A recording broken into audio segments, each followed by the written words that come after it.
আসসালামু আলাইকুম সম্মানিত মাছ চাষী ভাই বন্ধুরা, দেশ অথবা দেশের বাইরে থেকে যে আমাদের ভিডিও দেখছেন সকলকে জানাচ্ছি আন্তরিক শুভেচ্ছা অভিনন্দন।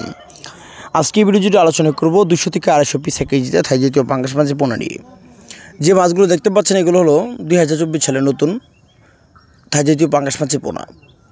অবশ্যই এই মাছগুলো দিব আমরা পাঠাবো আরেক জায়গায় বা গোপালগঞ্জের উদ্দেশ্যে। এই মাছগুলো কিন্তু অ্যাকুরেট সাইজের থাই জাতীয় পাঙ্গাস মাছ অরিজিনাল। আর মূলত এই মাছগুলো চাষাবাদ করার ক্ষেত্রে আপনাদের নার্সিং করে মাছের পোনাগুলো পুকুরে কালচার করতে হবে।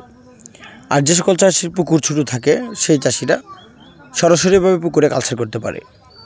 যদি কোনো চাষি কালচার করে বা কালচার করে দেখা যাচ্ছে তাদের একটু সময় মূলত বেশি প্রয়োজন হবে, কেননা এই মাছগুলো হলো 200 থেকে 250 পিস বা তাদের সময় যাবে 7 থেকে 8 মাস সময় যাবে। প্রতি পিস মাছের ওজন 1.5 কেজি থেকে 2 কেজি প্লাস ওজন করতে হলে।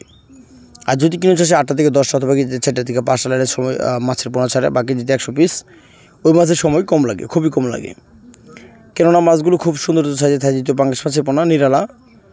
যে সকল চাষিরা মাছের পোনাগুলো পুকুরে চাষ করবেন অবশ্যই পুকুরে প্রতি শতাংশে চাষ করাতে হবে, যেমন 180 পিস বা 150 পিস বা তার পাশে যদি একটু পাতলা করে দেন তাহলে প্রতি শতাংশে ছাড়তে পারেন আপনারা 120 পিস বা 100 পিস করে মাছের পোনাগুলো কাজ করতে পারেন। তার পাশাপাশি রুই মৃগেল কাপ জাতীয় মাছ দিতে পারবেন 30 থেকে 35 পিস বা 40 পিস করে মাছের পোনাগুলো কালচা করতে পারেন, অন্য কাপ জাতীয় মাছের পোনা দিতে পারেন। যদি এরকম সাইজের উন্নত পরিমাণে থাই জাতীয় পাঙ্গাস মাছের পোনা সংরক্ষণ করতে চান, এগুলো 3 ইঞ্চি অথবা 4 ইঞ্চি, 5 থেকে 7 ইঞ্চি অথবা কেজিতে 8টা থেকে 10টা বা 100 পিসে কেজি এই মাছের পোনাগুলো আপনাদের কাছ থেকে নিতে পারেন।